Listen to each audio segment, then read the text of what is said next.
kasih Tuhan Yesus untuk anugerah-Mu yang luar biasa. Terima kasih untuk kasih karunia-Mu tempat ini Tuhan. Tuhan, malam hari ini Tuhan, biarlah anugerah-Mu itu turun Tuhan atas setiap kami Tuhan. Dan kami percaya Tuhan, firman yang disampaikan malam hari ini Tuhan dapat mengubahkan hidup kita Tuhan. Dan kami belajar Tuhan akan kebenaran-Mu Tuhan. Kami percaya firman-Mu Tuhan dapat mengubah hidup kami Tuhan. Berkati Tuhan pembicara yang akan menyampaikan firman Tuhan malam hari ini. Terima kasih Tuhan. Kami mengucap syukur buat anugerah-Mu malam hari ini. Dalam nama Yesus, haleluya, amin. Amin, amin, amin. Berikan kemuliaan buat Dia. Selamat malam teman-teman, silakan duduk. Ya, pembicara ibadah Proing malam ini adalah Bapak Agus dan istrinya Ibu Jovita. Pasangan yang luar biasa, pasangan yang diberkati Tuhan, sudah 31 tahun pernikahan.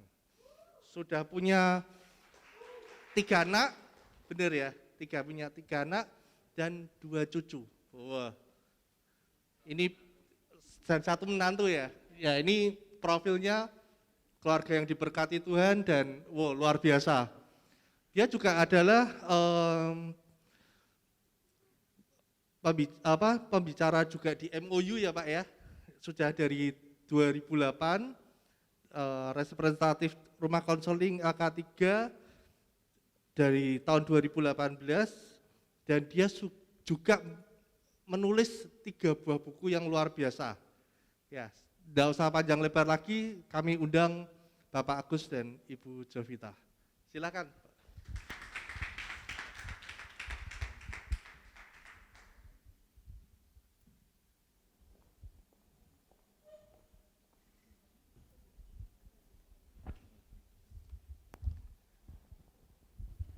Ya, selamat malam semuanya.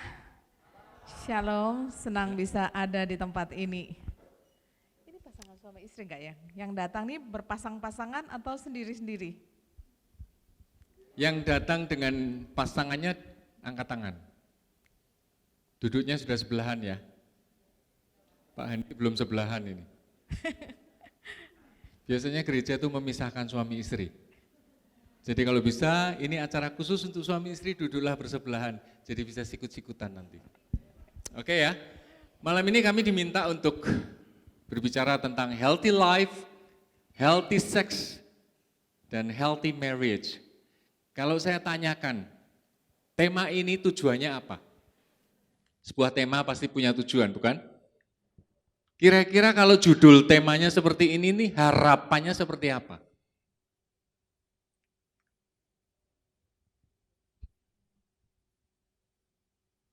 Kalau nggak ada yang jawab, saya ini punya buku di sini. Kalau dipancing buku. Kasih pancingan dulu deh.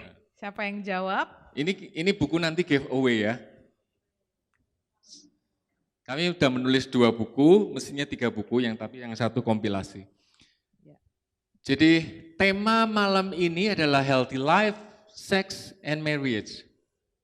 Kalau Bapak Ibu baca tema ini, arahnya kemana? Biar harmonis, apalagi? Biar lebih baik. Healthy family. Tambah hot. Oke, sekarang saya tanya. Kalau tubuh sehat, lifestyle-nya baik, makanan sehat, olahraga teratur, apakah itu menjamin seksnya baik? Henry sudah menjamin, belum tentu. Apakah kalau tubuh sehat itu seksnya pasti baik? Ayo, kita interaksi aja, interaktif, nggak usah tegang. Belum tentu ya? Belum tentu. Oke. Ya. Berarti kalau lifestyle-nya baik, buat aja lah seksnya baik. Apakah pernikahan pasti baik? Belum tentu juga kan? Berarti kalau kita memilih tema ini, 3 hal ini sangat erat kaitannya tapi tidak bisa berdiri sendiri. Kalau seksnya baik, belum tentu pernikahannya baik. Kadang suami istri berhubungan seks, nanti kita akan bahas lebih dalam tentang seks ya. Suami hanya dapat tubuhnya, bukan hatinya. Saya tanya nih, istri-istri di sini setuju nggak? Kadang-kadang itu cuma dapat tubuhnya. Pagi habis jengkelin, buat hati sakit, ngecewain, malamnya minta jatah. Masih gondok nih. Dan itu banyak terjadi dalam relasi suami istri. Oke, sebelum kami masuk lebih jauh, kami akan saksikan dulu buku yang pertama ini judulnya Vita Suami Bukan Malaikat. Dan buku ini saya tulis dari pergumulan perjalanan kehidupan pernikahan kami. Dan salah satu tema di sini adalah If Tomorrow Never Comes. Ini kejadiannya ketika satu malam pernikahan yang ke-18. Sekarang kami sudah ke-31. Malam itu saya tanya sama istri saya, kira-kira siapa ya yang mati duluan itu kamu atau aku? Pernah nggak kita berandai-andai seperti itu? Pernah ya? Saya tanya istri saya dan apa jawaban istri saya? Ya, saya jawab, saya bilang gini, dilihat dari track record keluargamu dan keluargaku, mesti aku meninggal duluan. Karena mamaku meninggal usia 45, tanteku usia 40 sekian, pokoknya usianya pendek-pendek lah, 40-an. Dan saya bilang pasti saya duluan. Dan ketika istri saya ngomong begitu, saya langsung terbangun, itu jam 1 pagi. Kamu harus cabut itu roh maut yang ada dalam pikiran. Ternyata selama 18 tahun menikah, setiap malam istri saya selalu berpikir, apakah besok aku bisa bangun? Ya, itu yang terus ada dalam kehidupan saya selama 18 tahun usia pernikahan kami. Dan itu sangat mempengaruhi pola asuh saya kepada anak-anak saya. Seperti saya diasuh oleh mama saya. Jadi segala sesuatu yang belum waktunya, belum saatnya itu diajarkan kepada saya. Dan saya pun juga melakukan itu kepada anak-anak saya. Karena saya selalu berpikir, masih cukup waktu enggak ya untuk ngajari anak-anak saya, mendampingi anak-anak saya. Ketika saya meninggalkan mereka, apakah mereka siap tanpa seorang mama? Apakah mereka bisa tumbuh dengan baik dan bisa melakukan segala sesuatu dengan baik? Dan itu yang saya jalani selama 18 tahun pernikahan dan setiap malam mau tidur saya ingat-ingat, hari ini saya melakukan kesalahan apa ya? Hari ini saya melakukan apa ya? Saya harus cepat-cepat berdoa minta ampun dan berdoa minta kalau saya meninggal saya masuk surga. Itu yang tiap malam saya lakukan. Dan setelah kami diskusi panjang lebar malam itu, saya ngomong demikian sama dia. Oke, siapapun yang Tuhan panggil lebih dulu, kamu atau aku, mulai malam ini, aku berjanji di hadapan Tuhan. Aku akan selalu mengasihi kamu. Aku akan selalu belajar untuk menyayangi kamu. Memperhatikan kamu, menyenangkan kamu. Seolah-olah hari ini adalah terakhir aku hidup. Dan ketika malam itu menjadi rekomitmen kami, menjadi recovenant kami di hadapan Tuhan. Cuman saya, istri saya, dan Tuhan malam itu di atas ranjang. Dan malam itu menjadi rema sepanjang hidup saya. Ketika saya marah sama dia, ketika saya jengkel sama istri saya selalu berpikir, ya kalau besok saya masih hidup. Kalau besok tiba-tiba Tuhan panggil saya atau dia. Dan diakhiri dengan kemarahan atau kejengkelan. Rasanya seumur hidup saya akan menyesal. Kami tetap konflik, kami tetap ada masalah, kami tetap ribut. Tapi saya ingat, hari ini harus selesai. Dulu kalau saya ribut bisa 3 hari, 4 hari tidur pisah. Tapi sekarang 1 jam, 2 jam kita selesai. Siapa yang berani minta maaf dulu? Konflik suami istri. Itu bukan mencari siapa yang memulai, tapi siapa yang berani mengakhiri. Itulah kedewasaan suami istri dalam berkonflik. Amin Bapak Ibu sekalian. Oke, next. Jadi apa tujuan kami, tujuan yang ingin dicapai dengan tema ini? Pernikahan yang baik. Tubuhnya sehat, seksnya baik, pernikahannya baik. Harapannya kan seperti itu ya. Tapi apakah ini sesuai dengan apa yang Tuhan mau? Pasti. Belum tentu. Physically yes. Kalau kita sehat, orang pasti berpikir seksnya baik. Tapi berapa banyak orang yang badannya maco, tapi seksnya nggak bagus. Kita bisa ngerti ya. Berapa banyak orang yang seksnya bagus, tapi pernikahannya berantakan. Itu yang harus kita pertanyakan dalam relasi kita. Apakah pola hidup yang sehat otomatis seks akan baik dan pernikahan menjadi lebih baik? Physically yes, mentally not really. Next. Banyak contoh yang orang hidupnya teratur, makan makanan sehat, tapi meninggal di usia muda. Ya, terus. Healthy life in marriage tidak dibangun hanya di area tubuh atau jasmani. Jadi kita akan masuk lebih dalam lagi bahwa pernikahan yang sehat tidak hanya dibangun di area tubuh. Next.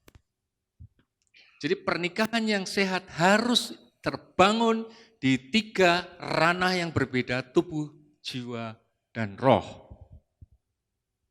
Jadi sebuah perkawinan yang sehat, kesehatan jiwa dan roh jauh lebih penting di atas tubuh yang sehat.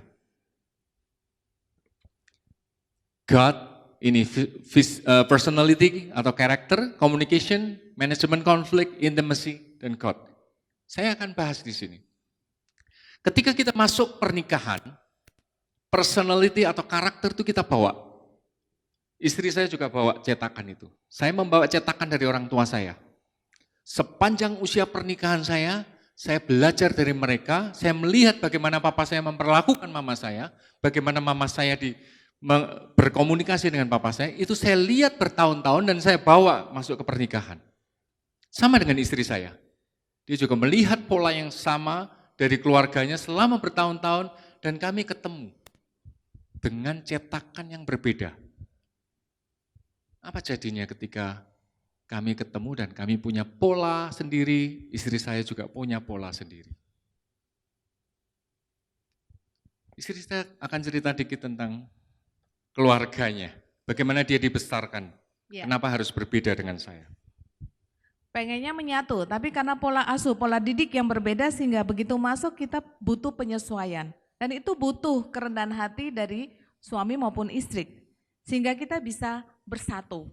Tapi kalau kita masuk dengan pemikiran bahwa caraku yang paling benar, jadi kamu harus ikut aku, maka kita akan konflik terus. Dan saya lahir dari keluarga yang sangat teratur dan boleh dibilang sangat kaku. Jam makan itu teratur, tidak bisa diganti-ganti, jam sekian. Jadi kalau saya ngomong sama Pak Agus gitu kan, ngomong sama suami, saya bilang, tempatku kalau makan harus teratur, jam 6, jam 7 pagi itu sarapan, nanti jam 9, jam 10 ada snack, jam 12 sampai jam 1 itu makan. Makan siang. Kayak retreat ya. Iya, nanti sore lagi, jam 4 itu ada snack lagi. Jam 6, jam 7 makan malam, nanti belum lagi malam kalau saudara-saudara datang karena kebetulan nenek tinggal sama kami, karena ada orang tua, maka kami makannya sangat teratur. Nanti jam 8 ada tea time, minum teh, pakai cookies kecil, setiap hari. Jadi Bapak Ibu boleh bayangkan hidup seperti itu setiap hari. Membentuk saya jadi seorang yang seperti apa. Dan ketemunya sangat teratur, saya. Ketemu dengan Pak Agus yang sesukanya, jam berapa mau makan, dimanapun oke. Bahkan saya bisa makan, bawa piring, nonton TV, kadang masuk kamar. Yang ketawa itu sama-sama berarti ya. Itulah saya ketemu dengan model pola keluarga yang seperti istri saya. Saya sampai ngomong, rumah tangga kok kayak retreat gitu toh. Jam segini harus makan, jam segini ada snack, tiap hari. Retreat itu 3 hari selesai, ini tiap hari sepanjang umur hidupnya. Nah ketemunya saya yang makan sembarangan, waktunya sembarangan, bisa sambil nonton TV, ada makanan di meja dimakan, nggak ada yang cari keluar.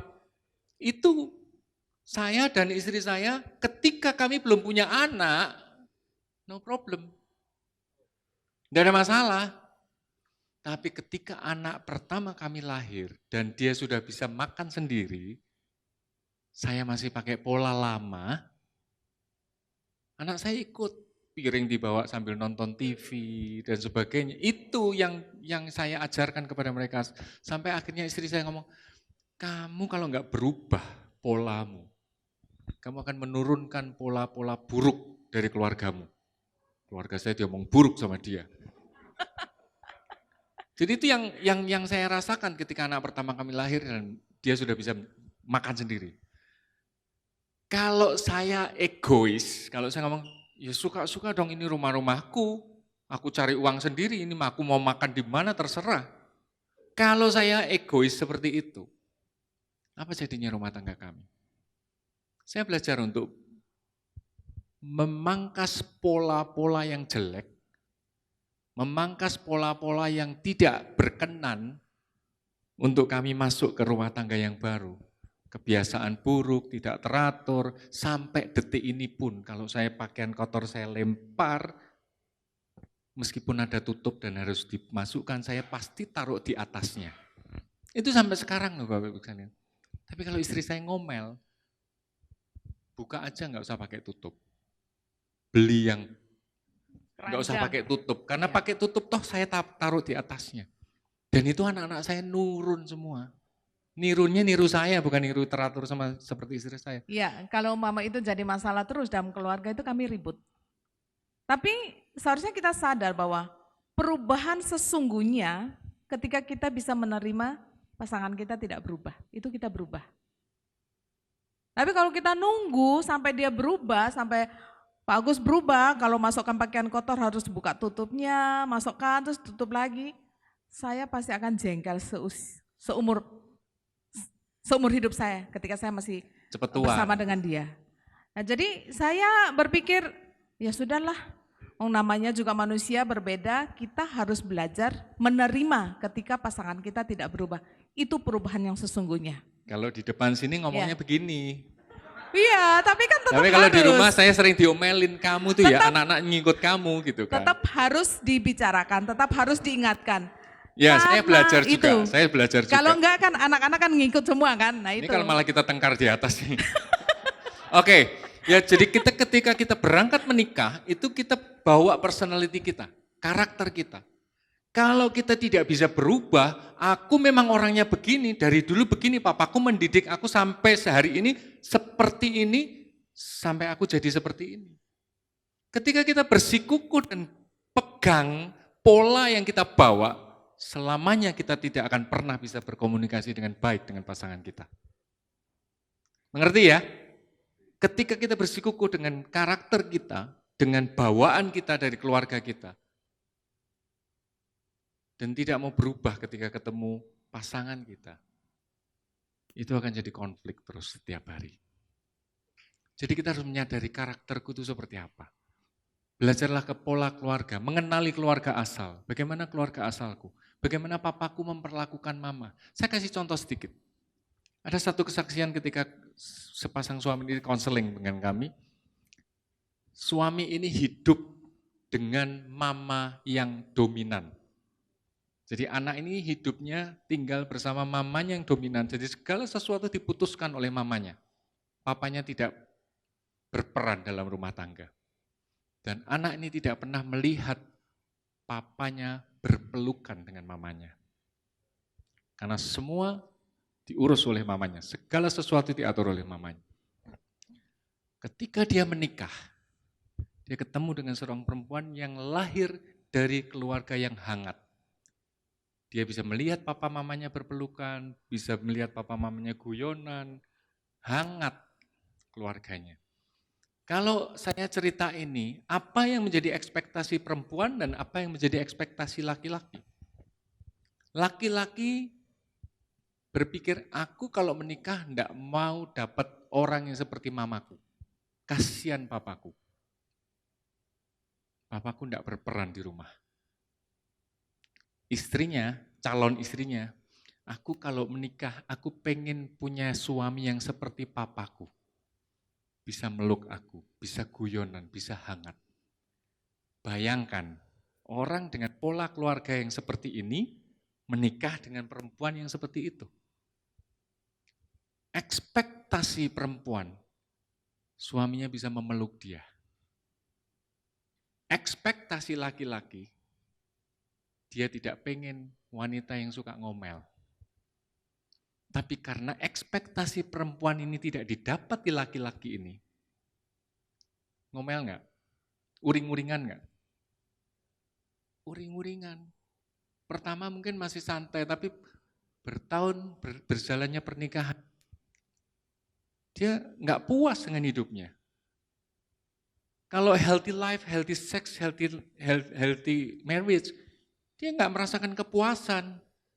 Ada titik-titik ketidakpuasan ketika dia menikah. Sampai akhirnya mereka, ketika nggak puas dia ngomel, suaminya keluar. Jalan-jalan, nonton, itu ya saya lakukan dulu juga ketika dia ngomel, saya nonton di Studio One, dulu masih ada Studio One di sini. Kalau istri saya lagi ngomel-ngomel, saya tinggal, naik mobil, nonton, jam 3, jam 5 pulang, saya sudah ketawa-ketawa, dia tambah marah. Kamu enak ya, bisa naik mobil, jalan keluar, aku di rumah ngurusin anak-anak. Itu yang disampaikan istri saya di awal-awal pernikahan kami. Jadi ketika ekspektasi tidak diperoleh, tidak didapatkan, istrinya lama-lama ngomel-ngomel, suaminya, aku ini mengharapkan istri yang tidak ngomel, tapi malah dapat istri yang ngomel. Dan ketika ketemu, menjelaskan tentang pola keluarga, mengenali keluarga asal, baru dia tersadar bahwa aku mengharapkan suami bukan seperti aku mengharapkan istri bukan seperti mamaku. Istrinya mengharapkan suami seperti papanya. Ketika mereka menyadari sinkronis ini, mereka akhirnya tersadar. Mereka belajar membentuk pola baru. Setelah menikah, mereka sepakat dengan pola-pola baru yang mereka setujui bersama, sepakati bersama. Oke, next. Ya, itu mungkin ini seperti belum. masuk dalam pernikahan. Orang yang siap masuk dalam pernikahan itu harus penuh. Penuhnya itu dalam arti, kalau Bapak Ibu saya cerita aja ya, membayangkan botol. Satu mewakili istri, satu mewakili suami. Isinya cuma separuh-separuh. Contoh keluarga yang tadi, ketika istri berharap suami bisa memeluk dia, padahal suami tidak pernah melihat dan tidak pernah merasakan pelukan itu, kira-kira bisa dapat enggak ya? Istri enggak pernah dapat. Begitupun juga harapan, ekspektasi suami dia tidak dapat dari istrinya, tarik-tarikan. Ketika kita masuk dalam pernikahan dan kita tidak penuh di dalam Tuhan, artinya relasi kita bersama Tuhan itu tidak full, tidak padat, kita banyak kosongnya, relasi kita pasti tidak akan baik. Karena apa? Pemenuhannya tidak terjadi. Karena ketika suami berharap mendapat kasih dari istri, istri memberi terus, akhirnya istrinya kosong enggak? Begitupun juga sebaliknya. Kamu harus melayani aku, minta dilayani terus. Lama-lama kosong juga enggak? Kosong. Jadi ketika ada masalah terjadi di dalam relasi suami istri, masing-masing harus mengoreksi diri. Kira-kira relasi saya bersama Tuhan kira-kira di posisi yang mana ya? Di level mana ya? Jadi jangan melihat, menuding pasangan, kamu enggak sayang aku, kamu enggak peduli sama aku, kamu. Kalau kita, relasi kita bersama Tuhan full, dekat, erat, dan kita padat, kita tidak akan gampang-gampang menyalahkan pasangan kita. Oke. Ketika kita tidak bisa berkomunikasi dengan baik, tidak mungkin kita bisa menyelesaikan konflik. Setuju ya? Mau ngomong 5 menit saja langsung tengkar. Ngomong 5 menit saja langsung meninggi suaranya. Yang Tuhan mau, keintiman suami istri harus terbangun di 3 ranah berbeda. Cuman tubuhnya sehat, seksnya baik, akan menjadi pernikahan yang baik. Suami istri harus membangun keintiman yang utuh, well-rounded. Utuh secara tubuh, jiwa, dan roh. Kita coba baca di Kejadian 2:24-25. This is why a man leaves his father and his mother. Saya singkat, attached with his wife. Mereka bersatu dengan istrinya.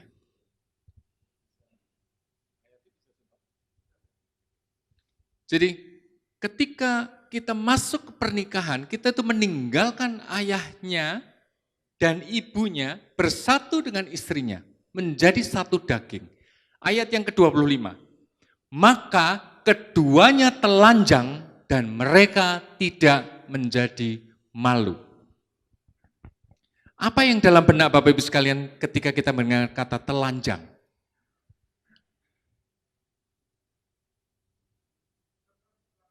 Keterbukaan. Apalagi? Tidak pakai pakaian. Yang umum kita berpikir seperti itu ya, tidak pakai pakaian. Telanjang. Tapi Tuhan ngomong di ayat ini. Maka keduanya telanjang dan mereka tidak menjadi malu. Telanjang yang Tuhan mau dilakukan oleh suami istri adalah telanjang yang utuh. Telanjang secara roh, telanjang secara jiwa, dan telanjang secara tubuh akan menjadi bonus yang Tuhan berikan. Penyempurnaan well-rounded. Jadi telanjang secara roh, Matius 18 ayat 19. Jika 2 orang sepakat dalam namaku, minta apapun juga Tuhan akan berikan. Amin Bapak Ibu sekalian.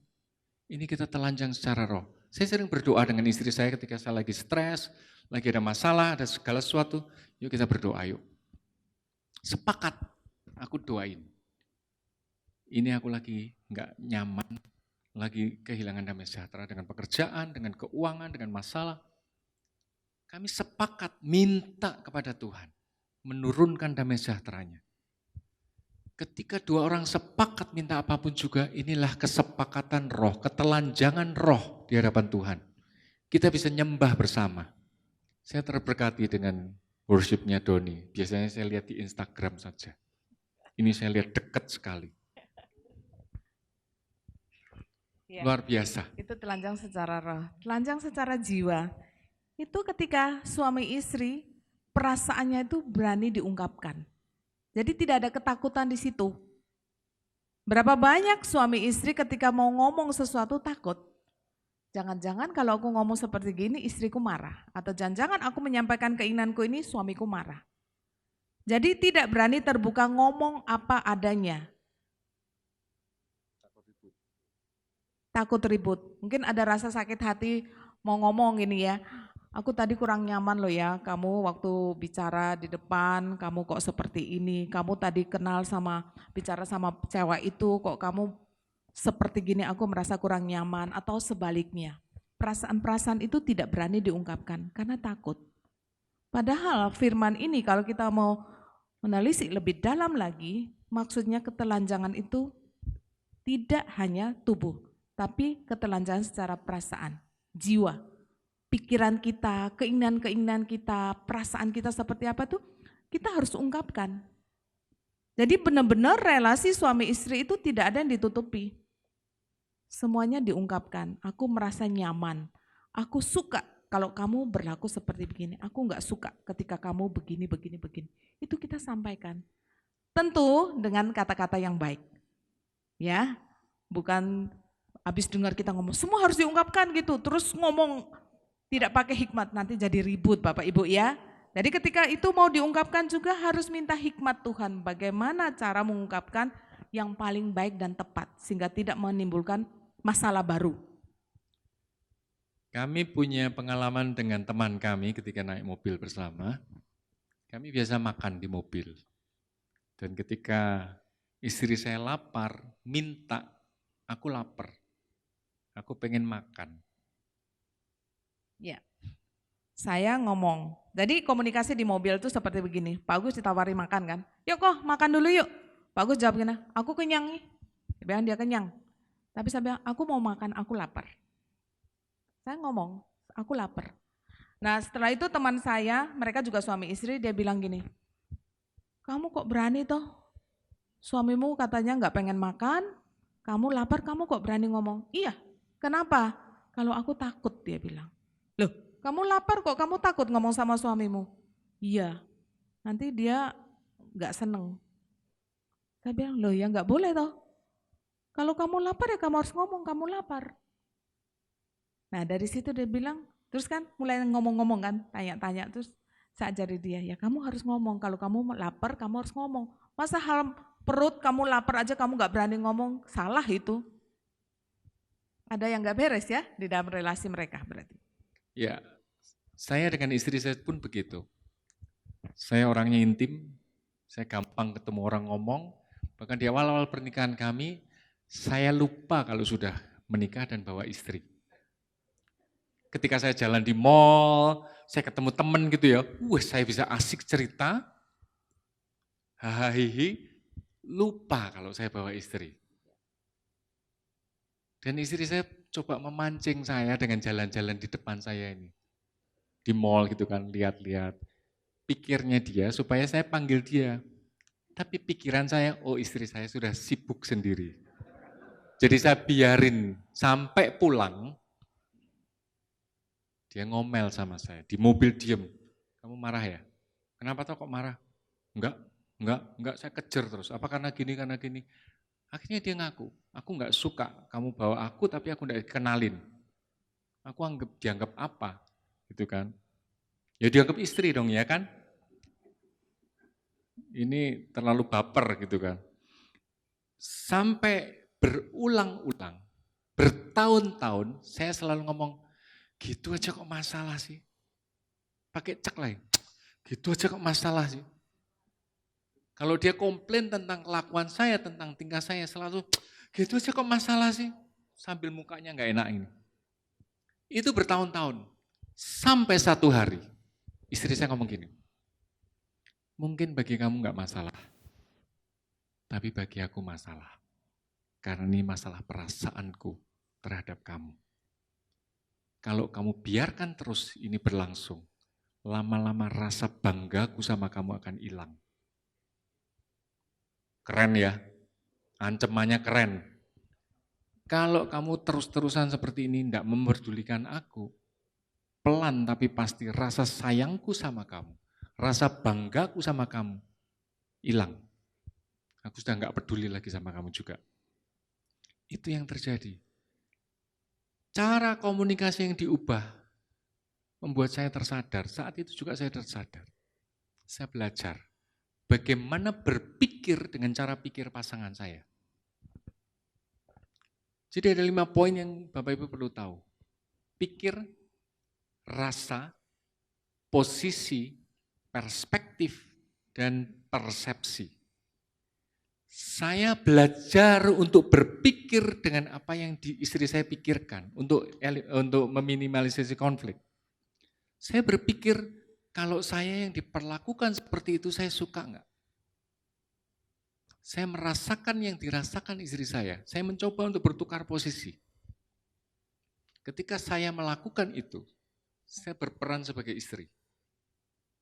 Kalau saya diabaikan seperti itu, saya suka enggak?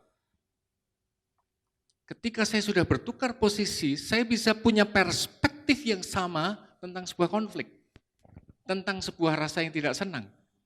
Dan ketika posisi, ketika persepsi, perspektif kita punya persepsi yang sama untuk setiap konflik.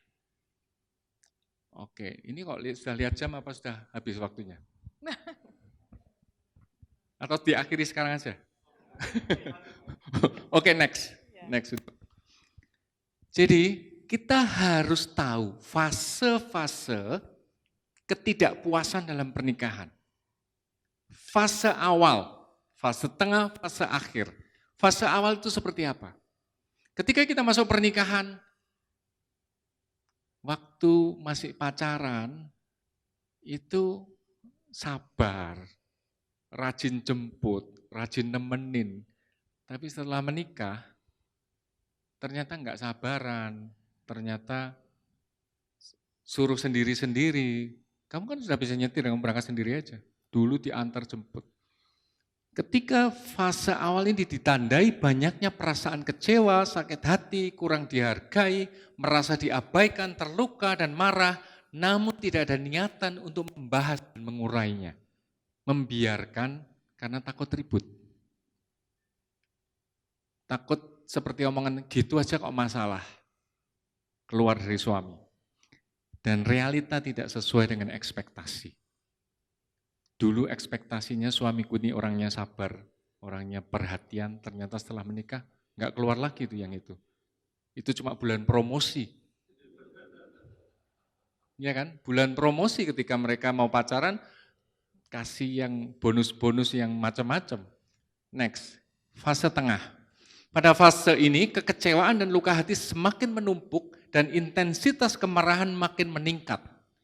Dan itu terakumulasi sepanjang usia perkawinan dan itu berdampak menurunnya kepercayaan terhadap pasangan, tidak ada lagi kata mesra dan rasa bangga yang bisa dipupuk. Mereka bertahan hanya karena norma hukum, agama, dan karena anak. Di fase ini banyak terjadi perselingkuhan. Bukan secara fisik, mungkin menjalin relasi dengan orang yang bisa mendengarkan dia. Banyak terjadi di sini. Fase yang akhir, di fase ini keinginan untuk berpisah mencuat kuat. Pertimbangan untung rugi, apa manfaatnya jika tetap bertahan dan kemungkinan terburuk jika berpisah. Perceraian bisa terjadi di fase ini kalau tidak di fase tengah, tidak segera mencari terapis atau konselor pernikahan. Jadi ini yang bisa terjadi ketika kita tidak paham sampai di fase apa ketidakpuasanku. Apakah kecewa dengan pasangan dan dibiarkan terus dan itu akan terakumulasi dalam hidup pernikahan kita. Bagaimana kita memahami fase-fase ketidakpuasan ini dan kita segera merevisi, membuat segala sesuatu menjadi lebih baik dengan kita konseling. Kenapa saya belajar konseling? Karena banyak pernikahan yang seperti itu dan pernikahan kami sendiri pun perlu dikonseling. Itu yang harus kita lakukan. Jadi jangan tabu untuk bertemu dengan konselor. Karena kami banyak menemui kasus-kasus pernikahan secara physically mereka oke, materi oke, penampilan oke, tapi emotionally mereka sangat-sangat rapuh. Ya, mungkin ini kesempatan bagus kita ingatkan. Mungkin banyak dari pasangan suami istri yang merasa ketika ada masalah dalam keluarga mereka sembunyikan. Mereka berusaha ditangani sendiri. Atau ada istri yang merasa, duh kelihatannya suamiku selingkuh nih. Terus diam-diam menjadi detektif. Seperti itu serial drama Layangan Putus, si Kinan itu kan jadi detektif ya. Ya. Nah itu satu yang keliru. Ketika segala suatu masalah terjadi dalam kehidupan keluarga kita, jangan berpikir tabu untuk bercerita kepada konselor atau orang yang tepat. Kita harus cepat-cepat mencari pertolongan. Karena kita harus sadar bahwa pernikahan kita ini kan rencananya Allah nih. Pernikahan kita itu miliknya Allah loh Bapak Ibu. Jadi jangan berpikir bahwa pernikahan kita tuh milik kita aja. Pernikahan kita itu miliknya Allah. Ketika kita memutuskan untuk menikah itu kita masuk dalam lembaganya Allah. Jadi ketika ada masalah, suami istri harus benar-benar sadar. Kita nih dari kondisi yang kurang baik nih, kita harus cepat-cepat minta pertolongan. Bicaralah dengan seseorang yang punya kompeten di situ, berkompeten di situ, dan cepatlah cari pertolongan. Jangan berusaha sendiri. Karena banyak orang yang berusaha sendiri, justru malah memperburuk pernikahan mereka. Yang nomor satu pasti datanglah kepada Tuhan, karena Tuhan pemilik pernikahan kita ya. Tidak mungkin berusaha sendiri karena apa? Komunikasinya nggak jalan, nggak mungkin bisa memanage konflik. Tadi, segitiga tadi ya. Jadi kalau kita balik ke segitiga tadi, ketika kita sampai ke level yang manajemen konflik, ya ketika kita sampai ke manajemen konflik, kita bisa memanage konflik. Kita tidak akan pernah bisa menghindari konflik, karena konflik adalah sosok yang hadir tanpa diundang setiap hari. Sampai hari ini pun saya masih sering konflik, berbeda pendapat. Karena saya orangnya perceiving, istri saya orangnya judging, semua harus teratur, gunting kuku balik tempatnya. Kalau ada yang meleset tempatnya, dia bisa ngomel. Dan saya belajar memahami apa yang menjadi karakter istri saya dan kelemahan-kelemahan saya. Dan ketika kita bisa memanage konflik, well-rounded itu bisa terbentuk. Keintiman yang utuh, telanjang secara roh, jiwa, dan tubuh, itu bisa terjadi di intimasi di sini. Ini yang Tuhan mau dalam pernikahan kita. Intimasi, keintiman yang utuh, dan melibatkan Tuhan di dalamnya. Kalau saya gambarkan di sini ya, ini buat aja segitiga begini. Ini suami, ini istri, ini Tuhan. Ketika suami dekat sama Tuhan, istri ketinggalan di sini. Jarak sama istri tetap jauh. Ketika istri dekat Tuhan, suami di sini. Aku nunut aja deh, kamu doa. Jarak suami dan istri tetap jauh. Jadi untuk pernikahan yang sehat, well-rounded, suami dan istri harus naik bersama-sama mencari Tuhan. Amin Bapak Ibu sekalian. Itu yang harus dilakukan. Intim yang Tuhan mau itu ketelanjangan secara utuh, intim yang well-rounded yang Tuhan mau. Oke, next. Sampai mana tadi? Terus. Ya, setelah ini. Jadi kalau kita sudah memahami faktor-faktor ketidakpuasan dalam pernikahan, sekarang apa yang mempengaruhi kepuasan pernikahan? Jadi kalau kita bicara tentang seks, healthy life, healthy marriage, itu kepuasan pernikahan. Kita bisa dapat semuanya. Hubungan interpersonal, relasi suami istri, komunikasi suami istri. Jadi ketika kita bisa membangun komunikasi yang baik, komunikasi pun harus mencakup 3 ranah yang berbeda. Bukan cuma komunikasi tubuh, makan apa hari ini, pulang jam berapa, bukan sampai di situ. Tapi sampai ke jiwa, deep conversation. Duduk bersama dan membahas masalah perasaan.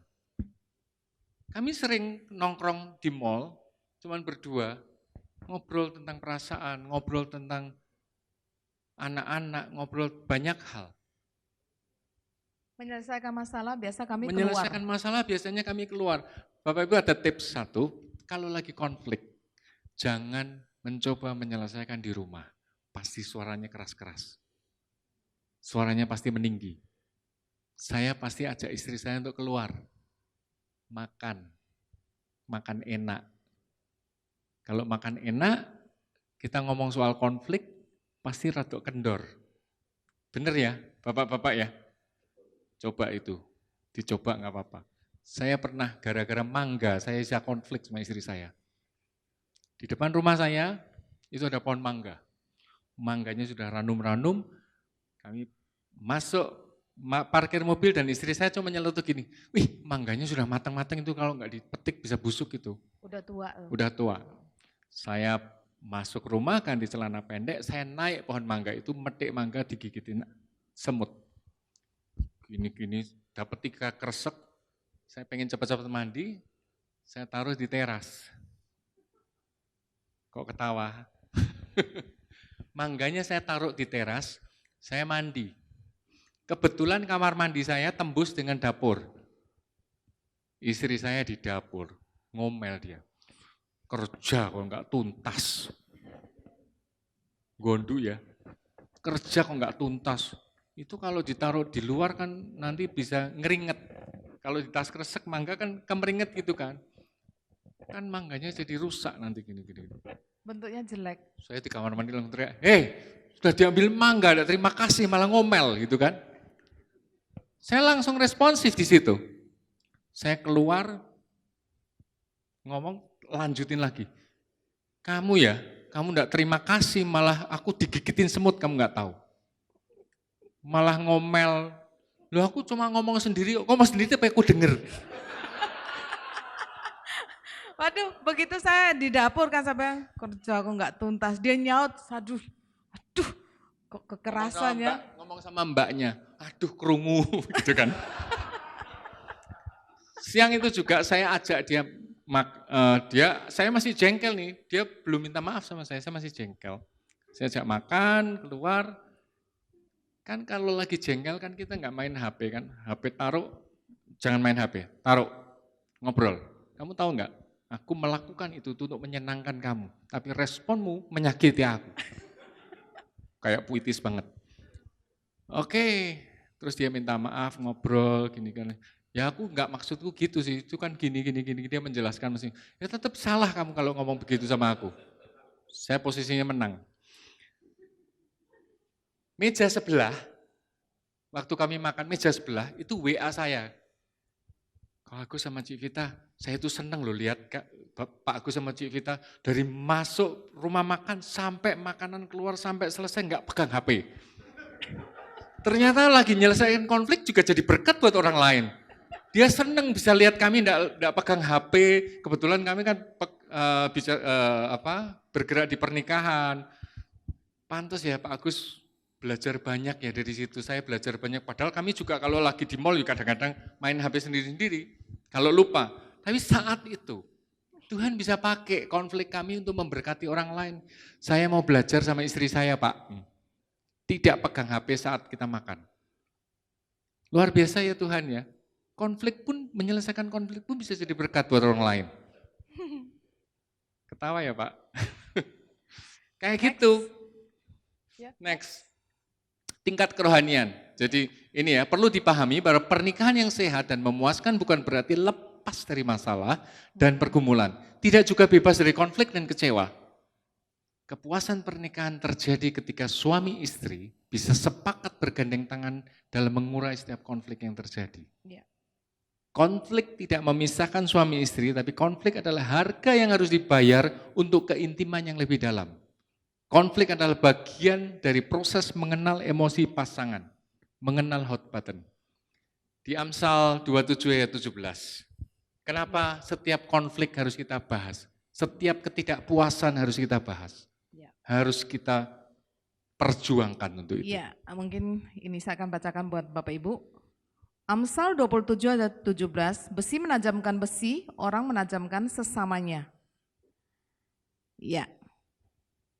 Ketika terjadi konflik atau ketidakpuasan di dalam rumah tangga, terus kita diam saja dan kita tidak berani menegur pasangan kita tidak biasa menyampaikan perasaan kita atau mengatakan bahwa aku gak suka ketika kamu melakukan hal itu. Dan kita memilih untuk diem karena kita tidak mau ribut, itu kita tidak melakukan apa yang firman Tuhan katakan. Kita tidak saling menajamkan, tapi kita sedang saling menumpulkan. Ya, jadi Bapak Ibu jangan berpikir bahwa aku udah menikah, suami istri, itu kita tidak boleh ribut loh. Kita harus benar-benar damai terus. Harus sabar.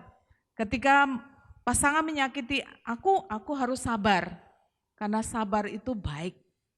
Iya, sabar itu baik. Tapi kalau menekan perasaan karena takut konflik itu tidak baik Bapak Ibu. Nanti kita sakit, pernikahan kita tidak lagi sehat. Jadi sesungguhnya tidak ada orang sabar, suami sabar atau istri sabar. Yang ada adalah suami atau istri yang tidak berani ribut. Tidak mau ribut. Dan ketika mereka tidak berani menegur kesalahan pasangan, itu karena takut terluka lebih dalam. Daripada aku ribut, nanti malah omongannya suamiku atau istriku semakin tidak enak, lebih baik aku diam. Itu yang terjadi. Ya, ketika saya sharing dengan teman tentang perasaan-perasaan saya, kami sharing bagaimana saya belajar mengungkapkan keinginan-keinginan saya, ketidakpuasan saya terhadap pasangan saya. Teman saya ngomong gini, wah aku kalau ngomong seperti itu ribut, bilang, pasti suamiku marah. Terus katakan kepada dia, Kamu tidak bisa hidup berumah tangga dengan posisi seperti ini dan perasaan seperti ini terus. Kamu harus belajar bagaimana mengungkapkan isi hatimu, perasaan-perasaanmu. Belajar. Terus saya katakan kepada dia, kita punya guru yang agung, Tuhan Yesus. Ketika kita mau bicara, kita harus berdoa, minta hikmat sama Tuhan. Gimana caranya aku bicara sama pasangan saya? Seperti yang saya alami. Saya bisa berani ngomong begini karena memang saya alami. Ketika saya sampai kepada puncak ketidakpuasan saya kepada suami saya dan saya punya keinginan untuk pergi meninggalkan dia. Jadi jangan berpikir bahwa kami fine-fine aja. Di awal pernikahan saya juga berpikir saya akan pergi aja meninggalkan dia. Karena saya merasa dia nggak sayang sama saya, nggak ngerti-ngerti. Kayak itu tadi kan, jalan ditinggal, ketemu orang tidak mengenalkan saya. Oh kayaknya kok masih single aja padahal udah punya istri gitu. 1-2 kali nggak apa-apa, fine, oke nggak apa-apa. Tapi kalau berlanjut terus, dongkol. Dan ketika saya berpikir akan meninggalkan dia dan saya ngomong sama Tuhan, saya berdoa. Untung masih berdoa, masih ingat punya Tuhan ya. Terus ketika saya berdoa, Tuhan aku keliru menikah dengan orang ini, aku akan pergi meninggalkan dia. Karena dia tidak tahu bagaimana memperlakukan saya. Dari situlah Roh Kudus mengingatkan saya, menegur saya malam itu. Begitu jelas kata-katanya yang tidak pernah saya baca di buku manapun dan saya tidak pernah sharing dengan orang. Makanya semua saya tanggung sendiri. Dan ketika saya akan pergi meninggalkan dia, Roh Kudus mengingatkan saya, Vita, suamimu itu bukan malaikat. Jadi judul buku ini bukan saya yang ngomong, Roh Kudus yang ngomong. Orang ngiranya saya yang ngomong. Bukan malaikat, sehingga dia bisa tahu isi hatimu. Kalau kamu pengen dia melakukan seperti yang kamu inginkan, kamu harus ngomong ke dia. Saya masih ngomong lagi. Gak bisa Tuhan, kalau ngomong sama dia itu kami pasti ribut. Tuhan ngajari lagi. Vita kalau bicara sama suami itu jangan pakai kata kamu. Laki-laki itu gak suka dikamu-kamuin. Kowe enggak apa-apa. Kamu kalau bicara sama suamimu itu mulailah dengan kata saya. Mulailah dengan kata dirimu, aku. Gitu ya Tuhan. Nanti kalau marah gimana? Pokoknya sampai tahap ini ketika dia bicaranya kamu harus diem. Oh ya gitu ya. Kamu pengen pernikahanmu pulih enggak? Ya pengen sih Tuhan, siapa yang mau sih susah terus menikah kok jengkel terus, saya enggak suka gitu. Oh, pengen pernikahanmu pulih, sekarang kamu balik jam 12 malam Bapak Ibu. Balik, bangunin suamimu ngomong sekarang. Dia udah tidur, saya nangis, jengkel nangis. Saya bangunin dia, aku mau ngomong. Terus langsung saya bilang gini, aku itu seneng loh kalau jalan digandeng. Aku seneng kalau kamu ketemu sama teman itu aku dikenalin, jangan didiemin. Malam-malam itu tak? Saya mau ngomong apa ini? Saya ngomong gini, wong digandeng aja kok lapor Tuhan. Minta digandeng, minta dikenalin aja kok lapor Tuhan pakai nangis-nangis segala. Ya besok tak gandeng. Saya masih anggap itu sesuatu yang ringan. Dan tidak langsung saya berubah. Masih butuh bertahun-tahun untuk saya berubah. Gitu aja kok masalah, gitu aja kok masalah. Itu password saya itu. Sama ya? Ya itu passwordnya suami-suami, gitu aja kok masalah. Karena suami itu pakai rasio, bukan pakai perasaan. Makanya ketika istri saya ngomong, itu masalah perasaanku sama kamu. Yang ngerti cuman aku sama Tuhan. Nah ketika istri saya ngomong begitu, saya sudah nggak bisa apa-apa. Itu bukan ranahku untuk ngomong itu bukan masalah. Ketika istri saya sudah ngomong, bagi aku masalah, saya harus berpikir dengan cara pikir istri. Itu yang terjadi. Iya. Ya itu butuh proses sih, khususnya untuk ibu-ibu. Bagaimana kita bisa bicara sehingga tidak menimbulkan masalah baru ketika hati kita bermasalah, relasi kita bermasalah dan kita harus ngomong sama suami. Itu benar-benar kita butuh Tuhan. Suatu saat ada teman yang DM saya, dia ngomong karena dia bermasalah dengan suaminya dan mereka hampir bercerai. Masalah keuangan, masalah relasi, masalah orang tua, ruwet rumah tangganya. Cik, dia bilang gini, tolong doakan saya butuh masukan. Saya biasa kalau dapat pesan seperti begitu, tolong doakan saya minta masukan. Saya tidak langsung kasih masukan Bapak Ibu. Karena buat saya, pesan Tuhan untuk setiap orang itu pribadi lepas pribadi. Tidak bisa saya ngomong pesan ini terus semua dapat sama, tidak bisa. Tapi kalau orangnya spesifik minta pertolongan, masukan buat saya, tolong doakan saya gumulkan sungguh-sungguh Bapak Ibu. Ketika saya berdoa pagi-pagi, begitu pesan Tuhan ingatkan saya tulis langsung. Secara spesifik untuk ibu ini, Tuhan ngomong begini, Vita tolong kasih tahu temenmu, aku itu suka istri yang dekat dengan aku. Kasih tahu temenmu, aku suka dia dekat dengan aku. Ketika dia dekat dengan aku akan memberitahu dia rahasia-rahasia suaminya. Apa yang diinginkan suaminya, aku akan beritahu dia. Saya sampaikan itu, saya langsung kasih tahu ke dia. Tuhan cuma pesan, Tuhan mau kamu dekat sama Tuhan. Dan kamu harus bertanya, setiap kali kamu mau ngomong sama suamimu, kamu harus tanya sama Tuhan terlebih dahulu. Akhirnya dia berdoa, dan dia dapat satu pencerahan dari Tuhan seperti begini. Masalah mertua. Mertuamu itu kamu harus ngomong sama suamimu. Kalau tadi kamu menolak, tidak mau merawat mertuamu karena masalah keuangan, sekarang kamu harus ngomong sama suamimu. Biar mama tinggal sama kita, akan aku urus. Sampaikan, akhirnya mama mertuanya dibawa ke rumah.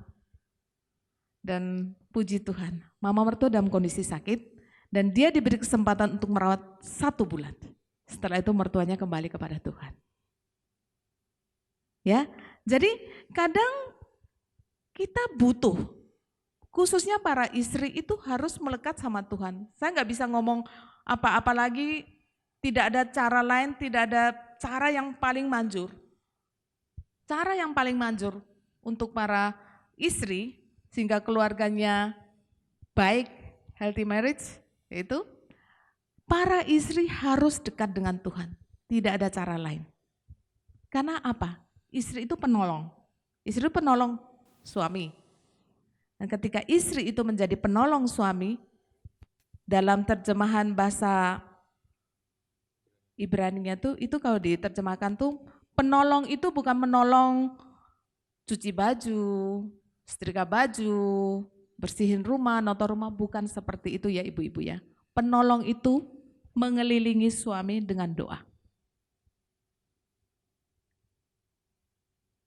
Itu tugas istri yang utama, yang tidak bisa digantikan oleh orang lain. Mengelilingi suaminya dengan doa. Amin ya.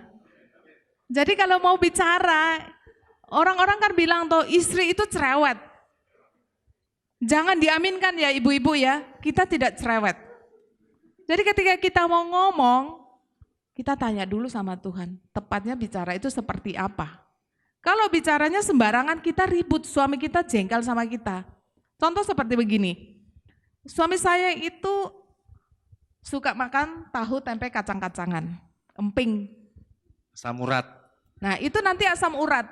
Nah dia belum tinggi sih tapi naik terus, mulai naik. Nah ketika saya ngomong sama dia, jangan makan ini. Ada tante-tante di gereja itu kalau jualan makanan itu suka ambil tahunya banyak tuh ditambahin ke porsi suami saya. Dia bilang, tak tambahin, jangan bilang istrimu, tak tambahin. Itu tante-tante bikin masalah. Terus saya bilang, tante jangan banyak-banyak, nanti kalau sakit kan kasihan. Setiap kali saya ngomong jangan banyak-banyak, dia jengkel. Lah terus aku mau makan apa? Suatu saat saya ngomong sama dia begini, kamu ya, kalau makan seperti itu caranya berarti kamu itu gak sayang sama aku, sama anak-anak. Jadi saya negur dia begitu. Saya udah gak pakai lagi, jangan banyak-banyak, jangan makan ini, jangan makan itu, saya gak mau ngomong gitu lagi. Saya cuma deketin dia, saya ngomong gini, kamu kalau makan kayak gitu yo, itu berarti kamu itu nggak sayang sama aku, sama anak-anak. Nanti kamu cepat mati gitu kan. Kasarannya kan begitu, kalau makan sembarangan sakit dan menderita, merepotkan anak istri. Jadi hubungan interpersonal itu komunikasi. Komunikasi kalau dengan cara ini mental terus, coba ubah cara komunikasinya. Kalau kamu makan seperti itu terus berarti kamu nggak sayang sama aku. Itu klik buat saya. Bukan kamu jangan makan ini, jangan banyak-banyak.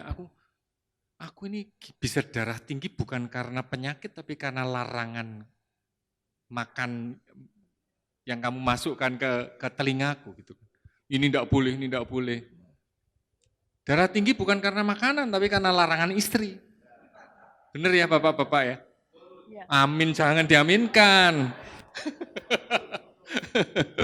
Oke ya. Next. Jadi komunikasi hubungan interpersonal, bersih menajamkan. Next, sekarang yang tingkat kerohanian. Tadi istri saya sudah ngomongkan, kepiawaian khotbah tidak identik dengan kedewasaan karakter seseorang dalam membangun relasi.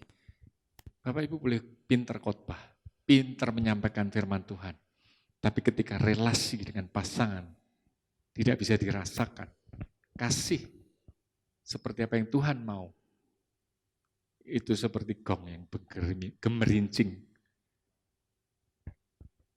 Tidak ada artinya. Jadi ketika kita keluar, itu bukan dari gelas kosong, bukan dari botol separuh, tapi harus diluber. Di rumah kita sudah luber, baru itu dibagikan ke orang lain. Ketika kita di rumah kosong, tidak puas dengan relasi suami istri, fase-fase ketidakpuasan tadi, lari ke gereja, pelayanan di gereja, kita akan banyak menyakiti orang di gereja. Karena kita kosong, berangkat dari hati yang botol yang kosong. Orang Kristen kok pelariannya ke gereja, pelayanan, enggak kedugem. Tapi coba koreksi, apakah saya melayani Tuhan karena saya melarikan dari suami saya, melarikan diri dari suami saya atau dari istri saya? Aku lebih aman di gereja. Aku enggak ke tempat yang tidak berkenan di hadapan Tuhan. Aku larinya ke gereja kok. Di gereja seperti malaikat. Itu yang terjadi. Sekarang next, tingkat kerohanian. Tadi sudah tahu ya, well-rounded itu ada 3. Tubuh, roh, dan jiwa. Dalam sebuah perkawinan Kristen ketika 2 orang disatukan dalam perjanjian seumur hidup, pemahamannya adalah masuk lembaganya Allah, tidak ada kata mundur dan tidak boleh dibatalkan. Oleh karena itu kerohanian dalam konteks pengenalan akan Tuhan secara bersama-sama dalam sebuah lembaga perkawinan adalah mutlak untuk menghindarkan risiko lebih buruk yang berpotensi perpisahan baik secara fisik maupun emosi. Gary Thomas dalam Sacred Marriage menulis seperti ini.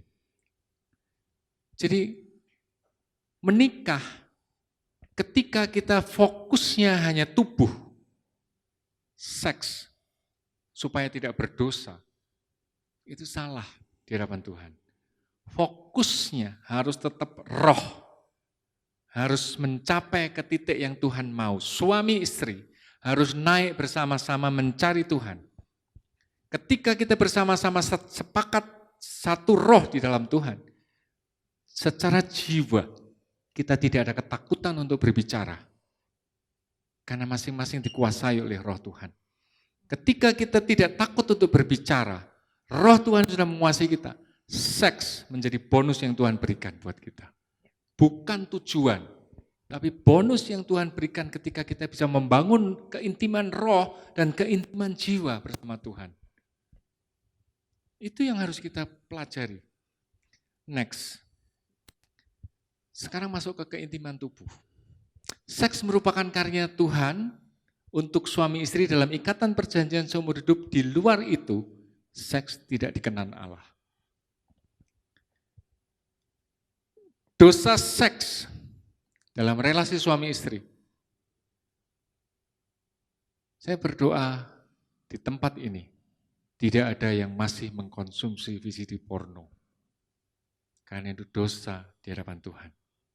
Saya akan saksikan di buku saya yang pertama.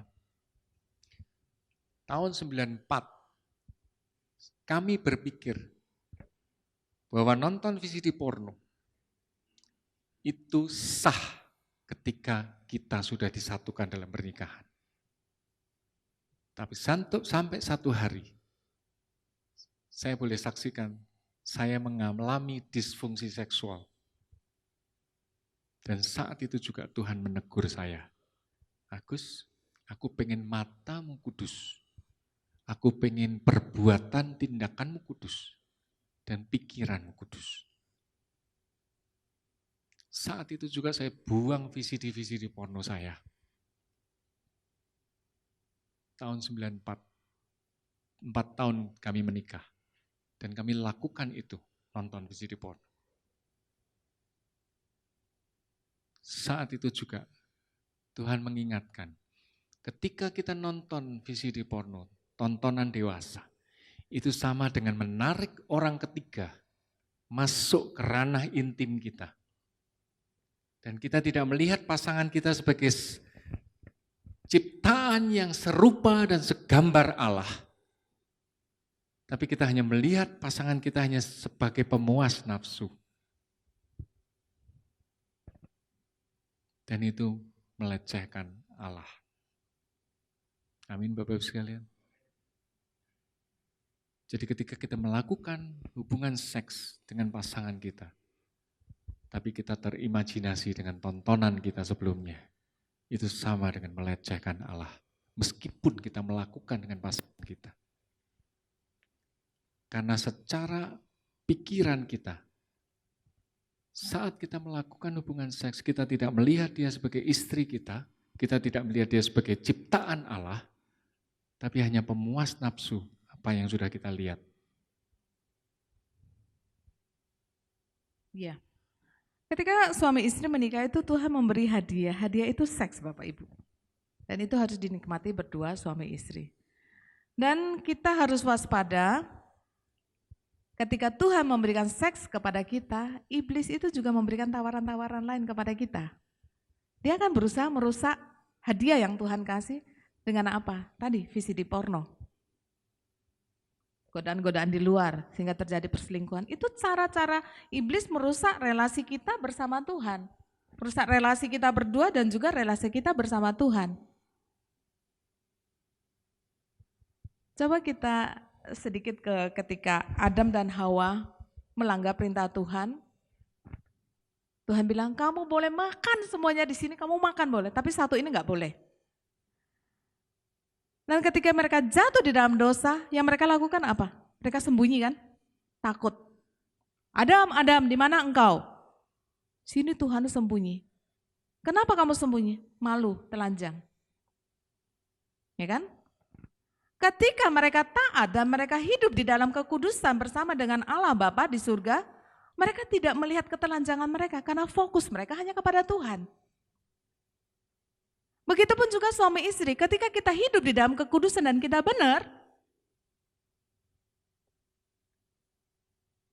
kita pandangan kepada Tuhan, kepada pasangan kita. Kita tidak pandang diri kita. Bagaimana menyenangkan, bagaimana memuaskan pasangan kita. Kita tidak fokus kepada diri kita. Jadi manusia ketika jatuh dalam dosa mereka melihat ketelanjangannya dan mulai nutup-nutupi. Akhirnya merasa bahwa seks itu porno, seks itu kotor. Karena apa? Karena mereka jatuh di dalam dosa. Tapi kalau hidup di dalam kekudusan, manusia itu, suami istri itu akan melihat bahwa seks itu kudus. Seks itu aman, seks itu dikenan Allah. Dan satu hal yang paling penting, seks itu ada sebelum dosa. Tuhan memberikan seks itu kudus buat kita suami istri. Jadi kita harus benar-benar menjaga kekudusan itu, seks itu kudus. Jangan dikotori, jangan dibuat jadi berdosa. Seks yang kudus dikenan Allah itu yang terjadi di dalam ikatan perjanjian seumur hidup. Di luar itu dibenci dan dikutuk oleh Allah.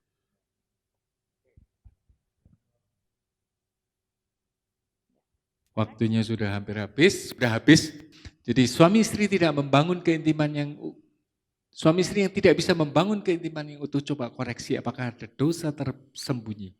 Saya dan Tuhan yang tahu. Jadi sudah kita menghadapi dosa seks harus berbalik dan lari.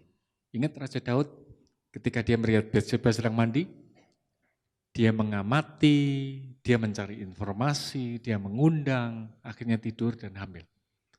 Tapi apa yang dilakukan Yusuf ketika menghadapi dosa seks, menghadapi istri Potifar? Dia berbalik dan lari. Jadi menghadapi dosa seks harus berbalik dan lari. Tidak boleh sekiara lama sekiara tapi matanya lihat. Tidak bisa, harus berbalik dan lari. Next, seks bukan tujuan perkawinan tapi seks adalah bonus yang Tuhan berikan kepada suami istri yang hidup dalam kebenaran firman Tuhan. Next, seks dalam pernikahan adalah murni secara moral dan merupakan bagian dari rencana Allah.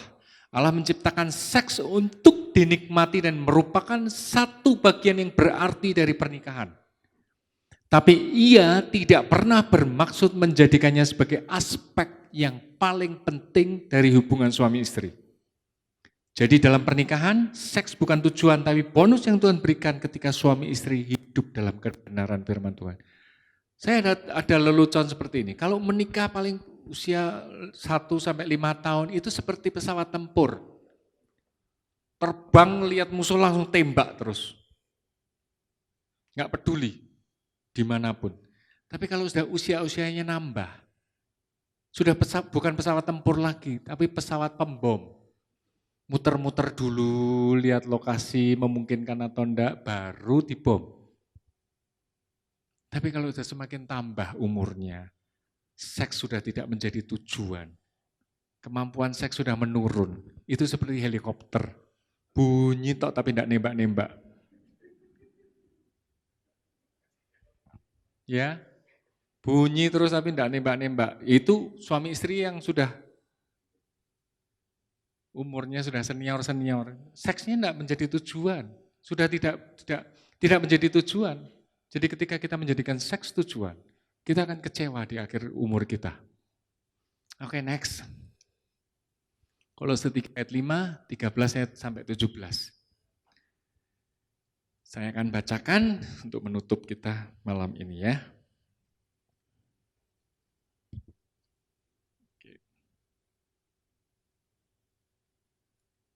Kolose 3 ayat 5.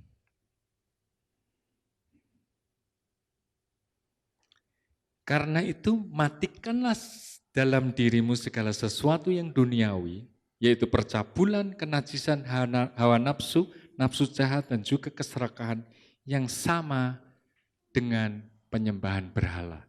Jadi ketika kita main-main dengan VCD porno, main-main dengan seks bebas, itu sama dengan penyembahan berhala. Kita melibatkan setan di sana. Kita melibatkan kuasa gelap di sana dan akan sulit terlepas tanpa adanya pertobatan. Amin Bapak Ibu sekalian. Mari kita berdoa. Bapak di surga, kami ucap syukur untuk malam ini, kami ucap syukur untuk setiap kami yang boleh mendengar kesaksian kami, apa yang kami sampaikan. Biarlah Roh-Mu bekerja pada setiap kami. Biarlah Roh-Mu tetap menguasai hidup kami. Sehingga apa yang kami lakukan benar-benar sesuai dengan apa yang Tuhan mau. Pernikahan kami kudus di hadapan Tuhan. Kami bisa telanjang secara roh di hadapan Tuhan. Kami boleh telanjang secara jiwa di hadapan pasangan kami. Dan keintiman tubuh itu menjadi bonus bagi kami.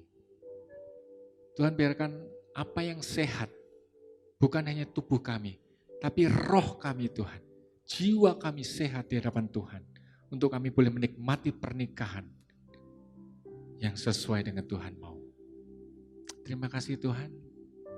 Tuhan kami berdoa. Kami mau menyerahkan pernikahan kami menjadi pernikahan yang kudus. Biarlah pernikahan kami boleh menjadi penyembahan bagi-Mu ya Tuhan. Kami tidak mampu melakukan yang terbaik bagi-Mu Tuhan. Tapi kami tahu Tuhan pasti menolong kami. Ketika kami punya keinginan, ketika kami punya kerinduan untuk mempersembahkan pernikahan kami di hadapan-Mu, oh Tuhan akan memampukan kami. Kami mengangkat tangan kami di hadapan-Mu ya Tuhan. Biar Tuhan menolong setiap kami. Kami ingin menjadi anak-anak yang menyenangkan-Mu ya Tuhan. Dan biarlah pernikahan kami boleh menjadi contoh bagi anak-anak kami, bagi lingkungan kami, bahwa pernikahan kami ada pernikahan yang berkenan di hadapan-Mu. Dan Tuhan terus pimpin setiap kepala keluarga yang ada di tempat ini. Mereka boleh menjadi pemimpin di dalam keluarganya, boleh memimpin istrinya, boleh membawa anak-anak mereka semakin dekat kepadamu ya Tuhan. Kami tahu Tuhan, Engkau mengasihi, Engkau mencintai anak-anak yang ada di tempat ini. Biarlah lewat tempat ini, pernikahan yang dipulihkan itu boleh terus mengalir, menjalar keluar dan melingkupi setiap pribadi, setiap pernikahan-pernikahan di gereja ini. Kami menyerahkan semua pasangan suami istri ke dalam tangan Tuhan. Beracaralah, bawa mereka semakin dekat kepadamu ya Tuhan. Nama Tuhan dipermuliakan, nama Tuhan ditinggikan lewat pernikahan, lewat keluarga-keluarga di gereja ini. Terima kasih Bapak, di dalam nama Tuhan Yesus setiap kita percaya katakan amin.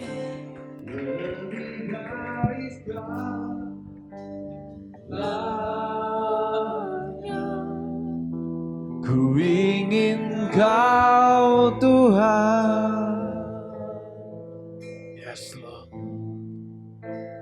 Mas merah dan permata,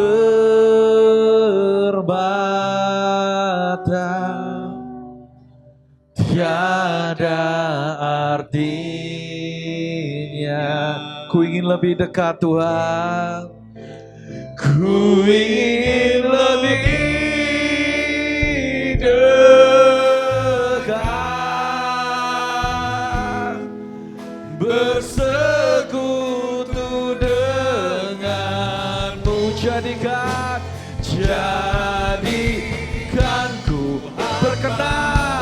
berkenan kepada. Mari sekali lagi, lebih dari segalanya.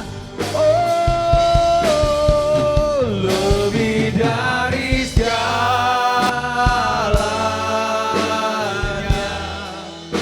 Ku ingin Kau Tuhan. Oh Tuhan, Tuhan, Mas merah dan permata,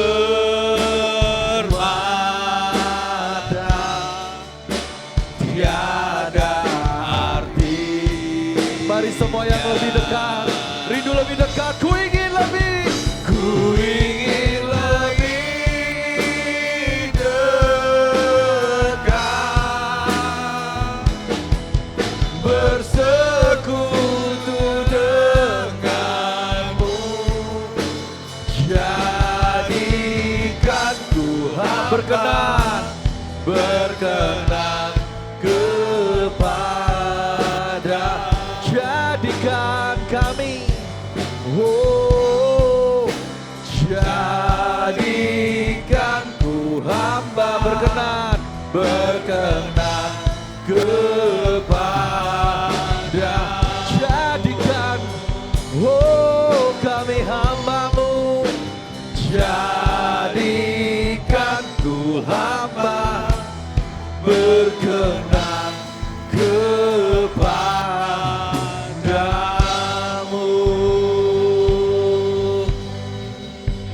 Dan Tuhan biar meteraikan firman-Mu, apa yang kami dengar malam ini makin nyata dalam hidup kami. Biar Roh-Mu bekerja lebih lanjut lagi di dalam nama Tuhan Yesus. Dalam nama Tuhan Yesus.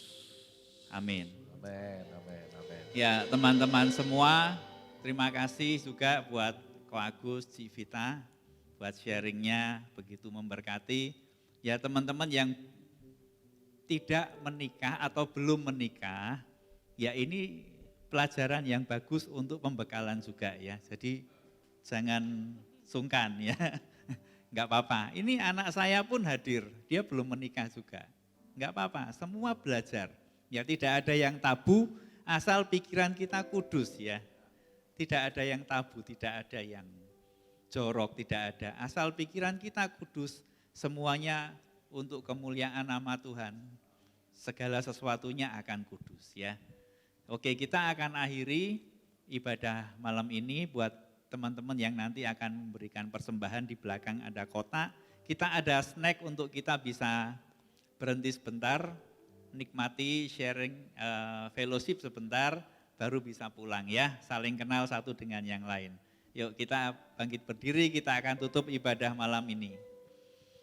Bapa di surga, kami bersyukur untuk malam ini, sungguh sesuatu yang indah kami boleh belajar apa yang Engkau ingin kami nikmati dalam keluarga kami. Biar kami boleh belajar, berikan kerendahan hati untuk kami belajar dengan pasangan kami, satu dengan yang lain, saling melayani, saling mengerti, bukan untuk saling menuntut. Terima kasih Tuhan buat ibadah malam hari ini. Biar roh-Mu memeteraikan firman-Mu lebih lagi dalam hati kami masing-masing. Menjadi sesuatu yang berbuah dalam hidup kami. Sebentar kami pulang Tuhan, sertai kami sampai ke tempat kami masing-masing, tidak kekurangan apapun yang baik Tuhan. Biar damai sejahtera dari Allah Bapa di surga, dalam persekutuan dengan Roh Kudus dan kasih Yesus ada dalam hidup kami semua. Terima kasih Tuhan, di dalam nama Tuhan Yesus yang percaya katakan amin. Kemuliaan hanya bagi Tuhan, segala hormat pujian hanya bagi Tuhan. Oh Tuhan, Tuhan kuasa dan kemuliaan hanyalah bagi Tuhan, segala kemuliaan,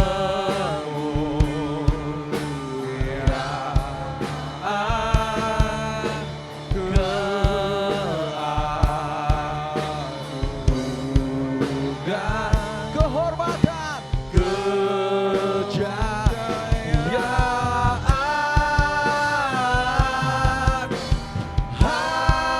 hanya bagi Tuhan.